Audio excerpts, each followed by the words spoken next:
The latest, Judo Federation gives anti-doping details. Lausanne, Switzerland. AP. The latest from the IOC meeting on Russia's participation at the Rio Games. All times local: 8:45 p.m. The International Judo Federation, whose honorary president is Russia's President Vladimir Putin, has detailed its anti-doping testing before the Rio de Janeiro Games. The IJF says in a statement that it has already tested 84% of the 389 athletes from 136 countries who are qualified to compete in Rio. It made no mention of 11 places Russian judokas having the lineup. The IOC on Sunday agreed detailed eligibility criteria for all Russian athletes that each Olympic sports governing body must oversee less than 2 weeks before the opening ceremony. Any Russian athlete or sports federation implicated in an ongoing World Anti-Doping Agency inquiry into state-orchestrated doping must be refused entry, the IOC said. The WADA report said 8 positive tests in Russian judo were made to disappear in the state doping program since 2011. The IJF's links to Russia include a close ally of Putin, Arkady Rotenberg, sitting on its executive committee. ___7:45 p.m. The International Tennis Federation says it expects Russia's 8-player Olympic tennis team to compete at the Games in Rio de Janeiro. The ITF's announcement came after the International Olympic Committee allowed individual sports to decide whether to allow Russians at the Games.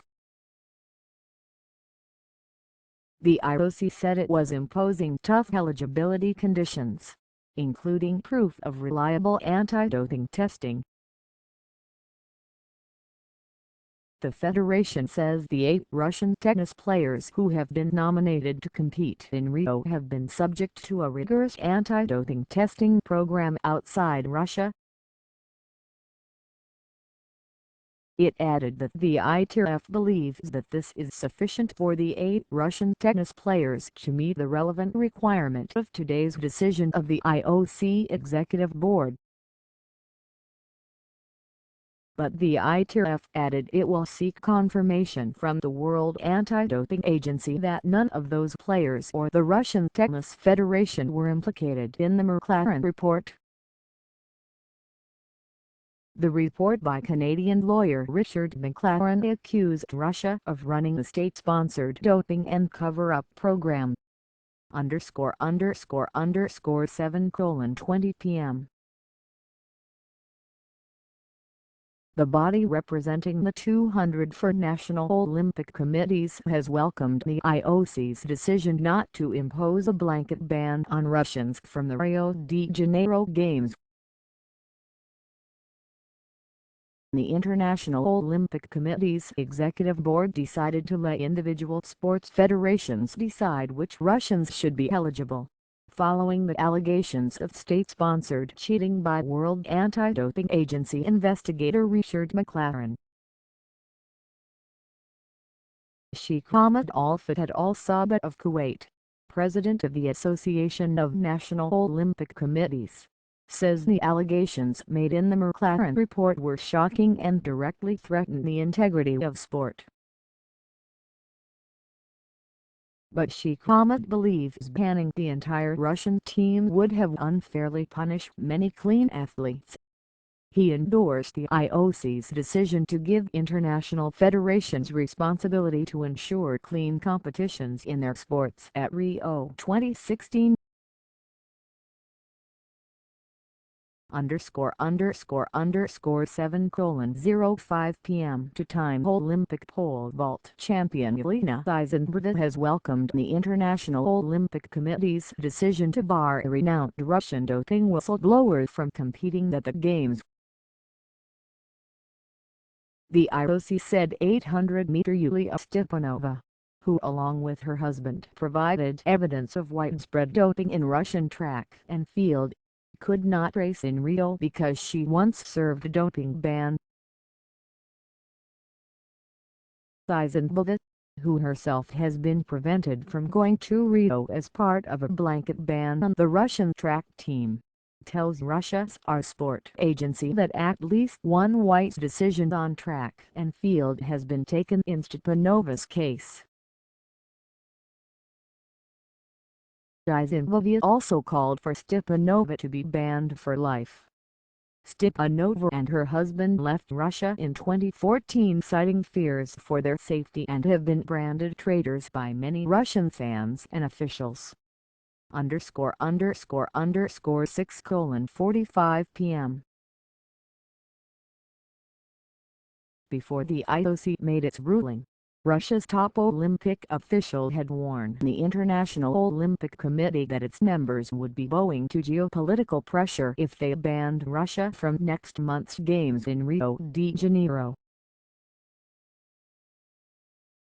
In the text of Russian Olympic Committee President Alexander Zhukov's speech to the board, he compares a blanket ban on all Russian athletes to catching the criminal and then placing his family, friends and acquaintances behind bars just because they knew the criminal or they live in the same town.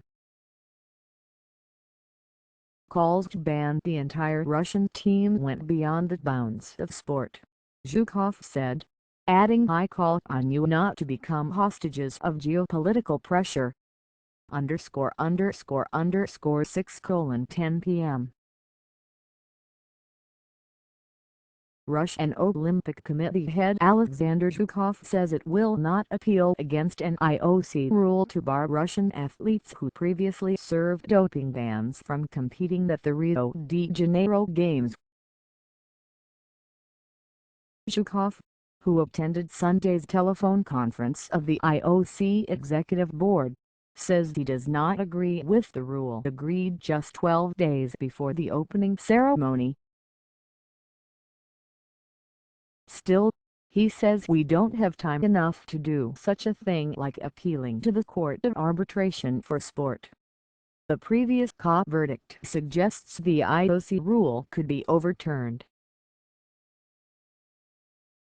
In 2011, the COP panel declared invalid the IOC's so-called Osaka rule, which sought to bar athletes from the next Olympic Games if they serve a ban for doping of at least 6 months.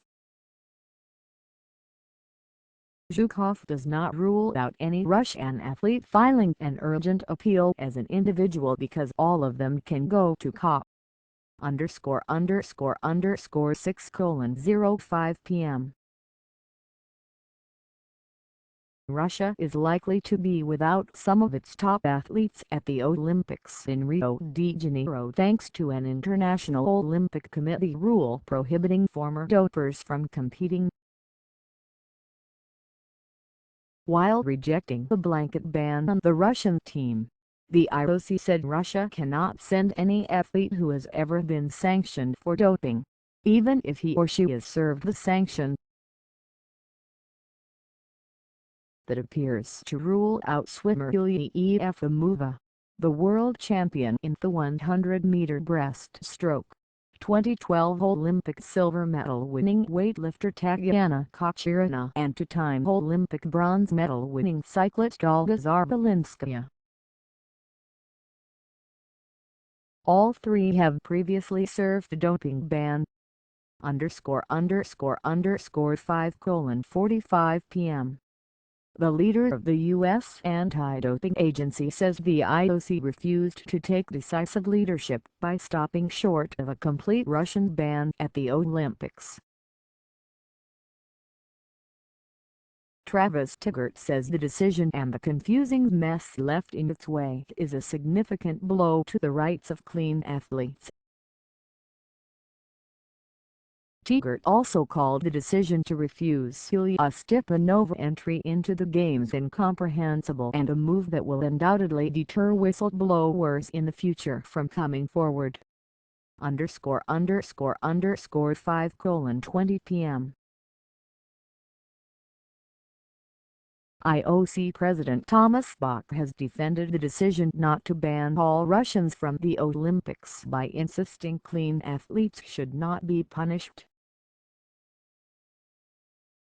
Bach says an athlete should not suffer and should not be sanctioned for a system in which he was not implicated. The International Olympic Committee is leaving it up to international sports federations to decide which Russian athletes can compete in Rio de Janeiro next month. Bach accepted that the decision might not please everybody, but speaking on a media call, Bach added that this is not about expectations. This is about doing justice to clean athletes all over the world. 5 p.m. The Russian sports minister says that the majority of Russia's team complies with International Olympic Committee criteria on doping and will be able to compete in Rio. The IOC set extra criteria for Russian athletes when ruling out a complete ban. Athletes who have previously served doping bans will not be eligible, while international federations will also analyze an athlete's testing history. Vitaly Klitschko says the criteria are very tough, but that's the kind of challenge for our team. I'm sure the majority of our team will comply. Around 80% of the Russian team regularly undergoes international testing of the kind specified in the IOC criteria, he adds. Klitschko says he accepts the criteria but adds it is not fair that former dopers from other countries can compete. 3:55 p.m. The IOC has decided against a complete ban on Russian athletes from the Olympics in Rio de Janeiro. The International Olympic Committee says it is leaving it up to global federations to decide which Russian athletes to accept in their sports. The IOC says it will deny entry of Russian athletes who do not meet the requirements set out for the federations. The IOC says the federations have the authority, under their own rules, to exclude Russian teams as a whole from their sports. 2:20 p.m. Several Russian TV networks are joined by news crews for broadcasters from around the globe awaiting the IOC decision. Around 25 media are gathered at the front door of the IOC's temporary premises in Lausanne, about 400 meters from the Olympic Museum. Most are focused on finding shade from the 25-degree 77 Fahrenheit sunshine as the IOC's president, Thomas Bach, leads a conference call of his executive board. It will consider a ban on Russian athletes from the Rio de Janeiro Games that open in 12 days' time. Bach is not expected to meet with reporters after the meeting. Russian broadcasters expect IOC member Alexander Zhukov to emerge to update TV crews. Reporters from Brazilian, Chinese and Japanese broadcasters are among the group. 12:59 p.m. Russia is waiting to find out whether its entire team will be excluded from next month's Olympics over the country's doping scandal. Russia has already been handed doping punishment when its track and field team lost an appeal against a ban on Thursday. Earlier interim IOC measures announced Tuesday included urging winter sports federations to move their competitions out of Russia this season, in response to allegations that Russian state officials hid hundreds of failed drug tests over several years and swapped samples from doped athletes for clean ones during the 2014 winter Olympics in Sochi. Russia has admitted some doping violations by its athletes and coaches, but still denies that the government was involved. State media has painted the issue as a US-led political vendetta. ____12:37 p.m. Olympic leaders are meeting to consider whether to impose a total ban on Russian athletes from the Rio de Janeiro Games because of state-sponsored doping. The International Olympic Committee's ruling executive board is meeting Sunday via teleconference to decide on sanctions following new allegations of a government-backed doping program involving Russian athletes in summer and winter sports. Russia's track and field athletes have already been banned by the IAAF, the sport's governing body, the decision that was upheld Thursday by the Court of Arbitration for Sport. The World Anti-Doping Agency and other anti-doping bodies have recommended a ban on Russia's entire team. The IOC has said it would seek a balance between collective punishment and individual justice. Short of a complete ban, the IOC could let individual sports federations decide whether to allow Russian athletes in their events. Copyright 2016 The Associated Press. All rights reserved.